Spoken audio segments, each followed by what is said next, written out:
Welcome to Saddle Up Live, a transformative podcast tailored for women aged 40 and beyond, where courage, God's grace, and a touch of sass are the driving forces behind conquering life's challenges. Join me, Lesa Koski, as I take you on a captivating ride through the multifaceted aspects of womanhood in this vibrant stage of life.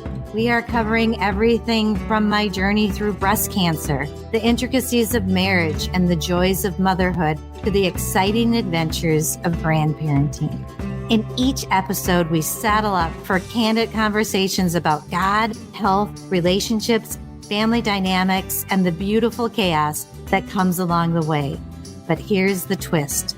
Saddle Up Live goes beyond navigating the highs and lows of life. It's a platform dedicated to sharing what we have learned along the way. I want to help women thrive through it all. Together, we'll uncover actionable strategies for personal and professional development, providing you with the tools and inspiration needed to blaze new trails and seize every opportunity that comes your way. Moreover, we are committed to helping you suffer less and live more fully. Through our discussions on God, health, wellness, and mindfulness, we explore practical techniques for managing stress, cultivating resilience, and embracing a holistic approach to self-care. So whether you're looking for practical advice, heartfelt stories, or simply a supportive community of like-minded women, saddle up and join us on this exhilarating ride. Because at Saddle Up Live, we believe every woman deserves to thrive, flourish, and live her best life, no matter her age or stage.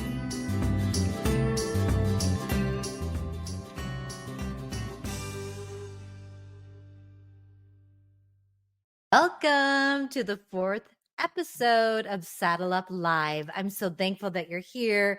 I'm so excited about this new podcast. And today marks the last day where we have a little conversation with Coach Tracy.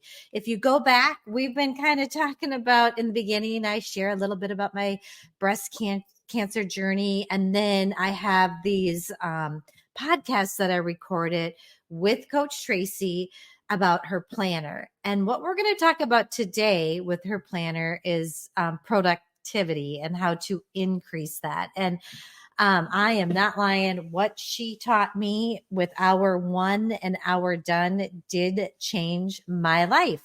And as you all know, things have changed in my life quite a bit, where I got a scary diagnosis of breast cancer.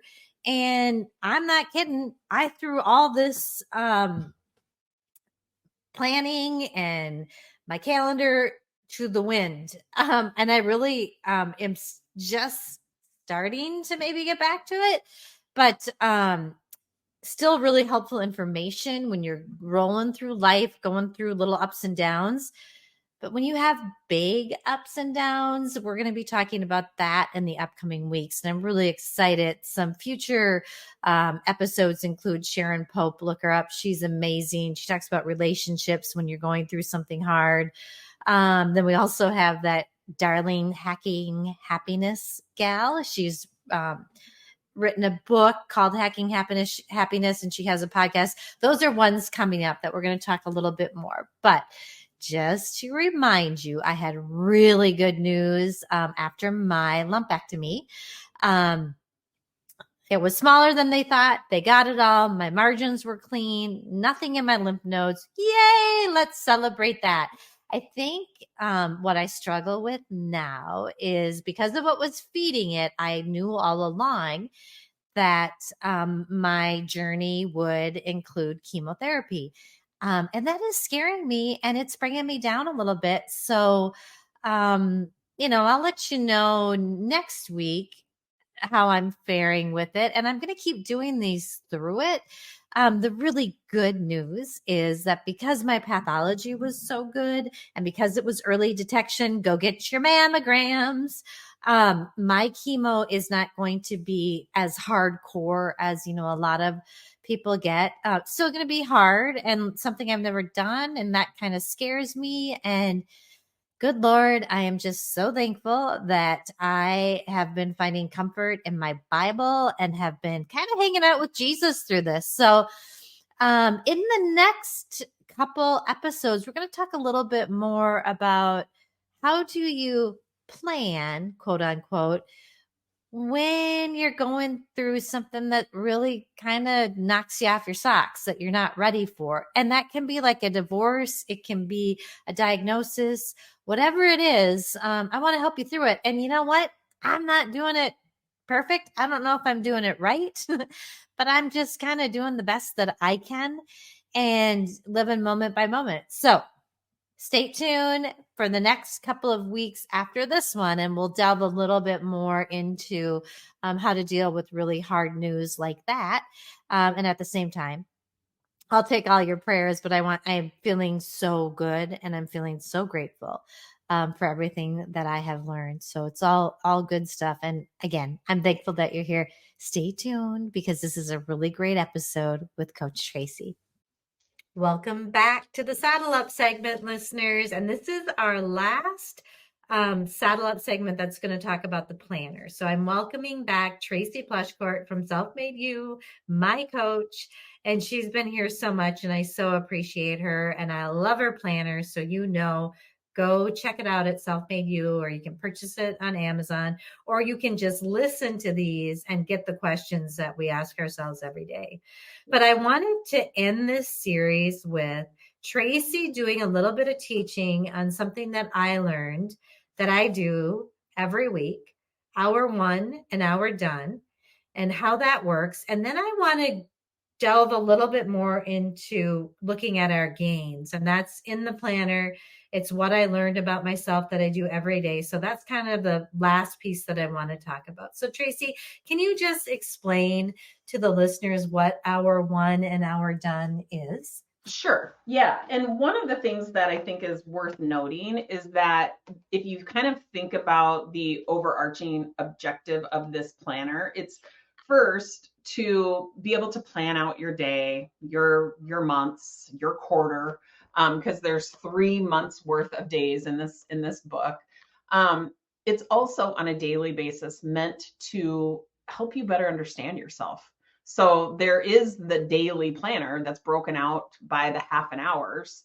And then on the opposite page is what we call understanding yourself. And it's just self-coaching prompts that help you better understand why you are feeling and behaving the way that you're behaving. And it helps you generate intentional thoughts and intentional feelings. So these are the 2 primary components of the book. The third component is really more centered on making decisions about what you want to create for yourself on a month-to-month basis and really tracking that. So call it goal setting, call it making decisions ahead of time, but all of that is captured in this book. So I like to teach people basically how do you squeeze the juice out of this book? How do you really maximize it?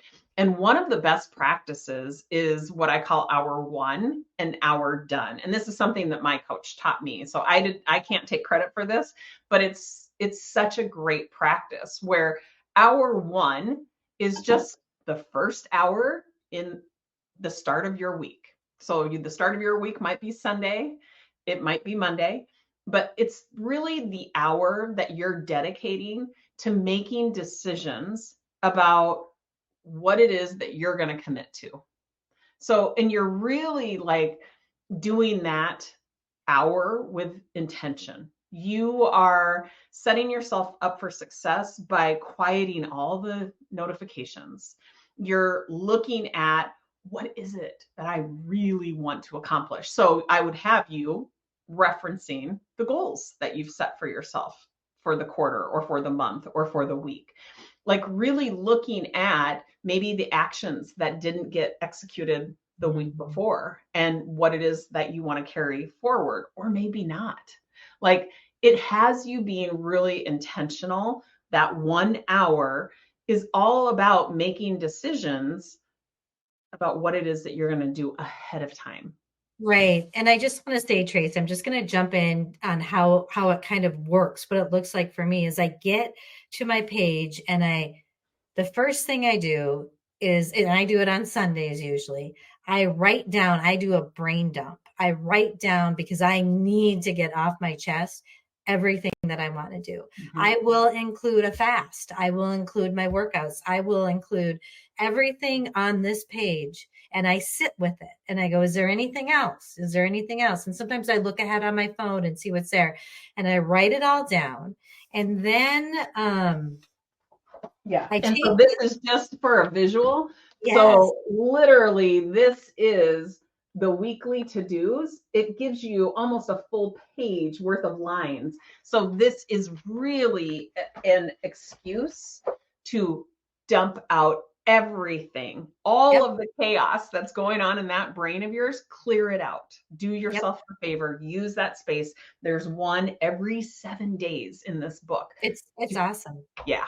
Okay, keep going. And yeah, oh no. So I do that. I do that dump and then I go to the weekly actions where you have 5 things and I think through. Those are like my goals. Those are like the 5 big things. And it doesn't mean like, I mean, I'm thinking for the next one, I may want to add to do some stress relief. I'm not good about relieving my stress.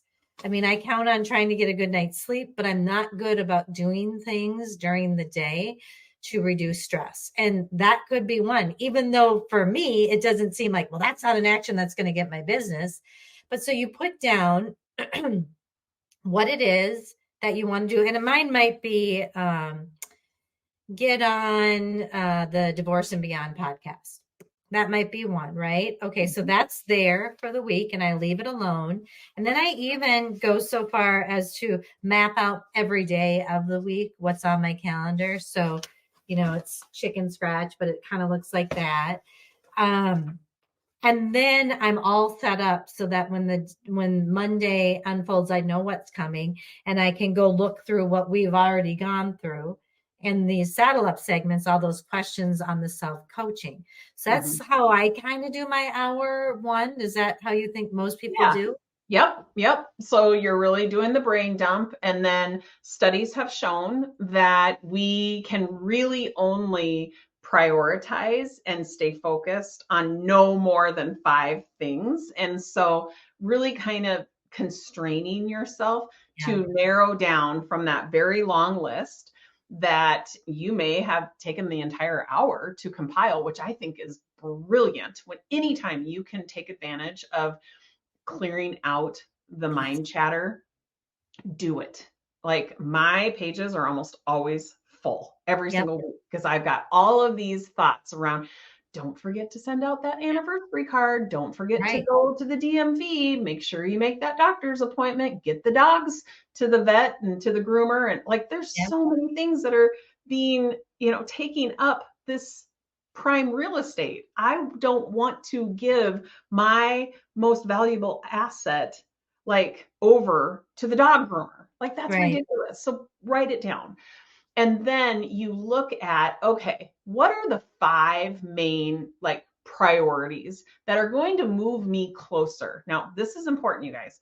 What are the 5 things that are going to move me closer to the big goals? And Right. so there is, like I said, the final component of all of this that we haven't really talked a lot about, and maybe I come back next week and Yeah. talk I about think it. maybe we have to do that next. But setting goals on for a annual goal, a Yes. quarterly goal, a monthly goal, a weekly goal, that's really important. Not to use against yourself, but really to Right. help support yourself and really living the most optimized life. So when you set those for yourself, now you can look at a list, a brain dump, and go, okay, what on this list is actually going to move me closer Yeah. to what I want? Dog grooming, that kind of stuff? No, those are not going to move me closer to my big goal. Those are things that, yes, they need to be done and they're listed here, and I can fill them in when Yeah. I'm looking at my daily calendar. But those are not going to be like strategic objectives, they're not going to make the top 5. What are the top 5 that are going to move me closer to my goals? Mhm. So I come up with those 5. Now I am going to decide, where do those fit in? And there's another component to hour 1 where you actually set aside focus time Yes. each and every day. Yes. So you're designating an hour every day to getting those things done. Those Right. 5 things are going to naturally, they have a place to fall into your calendar throughout the week, because you've decided they're important, and you have like reserved time every single day for focus. Okay. So you always have to like have that time blocked out so that those 5 things have a place for you to execute. And so that's what hour 1 is. And we go into much more nuance at Yes. Self-Made You, like really holding your hand through this process. But big picture, that's what you're doing. Right. And then hour done is the final hour of the week, or somewhere close to it. So mine is usually noon on Fridays. That's Nice. where things shut down, and I look at hour done and I assess. I go back to those 5 things, and we have the page that walks you through this. So what worked, what didn't work, and what am I going to do different? You guys, this is so important, because this is an applied learning experience that you get to, even if you didn't take action on it, you certainly learned something about yourself. If you ask yourself the question, you are going to learn something, even if you didn't take action. Exactly. And I think that's what's been really life-changing for me. I mean, I'm analyzing things so much better, and it's changed my business, because what worked? And it's the first question you're looking at, the gain. Right. What works about that? And you have to say something. Yeah. And if I totally miss doing it, what worked might be, I went on a walk and I needed to stretch. That worked. Maybe that was what I did different that worked. And then what would you do different? And sometimes, Tracy, I decide that I wouldn't do it different, and that I learned, but it gives you the thought process in a positive light. And what I want to say too about this hour done, and I was never really good about doing focus time or hour done. But now that I have your planner, you have these spots where you say, what did I learn about myself? And today I'm going to do what I learned about myself having to do with that mammogram, and having to go back in for another one, because what I learned about myself is that I get hyper, vigilant, and I feel like I need to hang on to it and be scared, or it's going to be bad. I need to somehow prepare and it's so interesting, because that's not really what I believe. So I've learned, that's a new thing that I've learned, that I can look at when there are other things that will pop up in the future, when I go get my heart checked, when I worry about finances, whatever it is. I have learned that about myself, and that has made all the difference in my life. And it just brings me so much satisfaction to sit with hour done, and to have actually done the work on what I learned. It's amazing. And then you don't lose it. Yeah. And I want to give it to you straight. Learning this does not guarantee that you'll never feel pain. Okay. I really want people to understand that what this does for you is it reduces the unnecessary suffering. Pain is necessary, you guys. That is the offset of joy. We want to feel pain so that we know what joy even feels like, right? But it's going to dramatically reduce the amount of time that you sit in the pain, first off. And secondly, it's going to boost your confidence that the next time life throws a curveball at you, you know how you're going to handle it. You know that you have this process in in your back pocket. You know you can trust yourself and that you don't automatically have to resort to blame, to hypervigilant type narratives that pretend like by being vigilant, you're going to be able to change the circumstance. That's not Right. true. Right. Right. And so you get to build this self-trust, this self-reliance, this self-confidence through utilizing the pain. The pain is necessary. So I do not want anybody to misunderstand the Right. objective of this exercise and have pain and be like, well, that didn't work. No. You will still have pain in your life, but you're going to be able to handle it. You're going to be open to it. You're going to be willing to ride the ride called life, knowing that you are capable of feeling pain. You don't have to be afraid of it ever. Oh, I'm so glad you said that. And Tracy, I think I'm going to end it at that. Awesome. And then now we know we're going to have one more follow-up. We're going to talk about goals because that might be the first thing you kind of want to do. Yes. Before you jump into this planner. So yeah, we've kind of worked our way backwards, but I think it worked. I think it actually was very purposeful. It always is. And you've changed my life. And so I just could not recommend you more. You changed it personally, which changed it in my business, which made me grow in so many ways. And yes, I still feel pain, but I'm expanding and growing and doing things that I never thought I could. So it's amazing.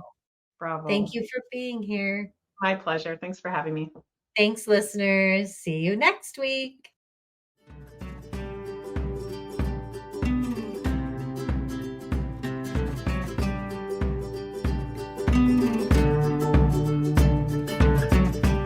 Thank you for tuning in to another empowering episode of Saddle Up Live. As we conclude this exhilarating journey together, don't forget to subscribe, share your thoughts, and become a valued member of our vibrant community. Because, as always, every woman deserves to thrive, flourish, and live her best life. Until the next time, saddle up and keep conquering those trails.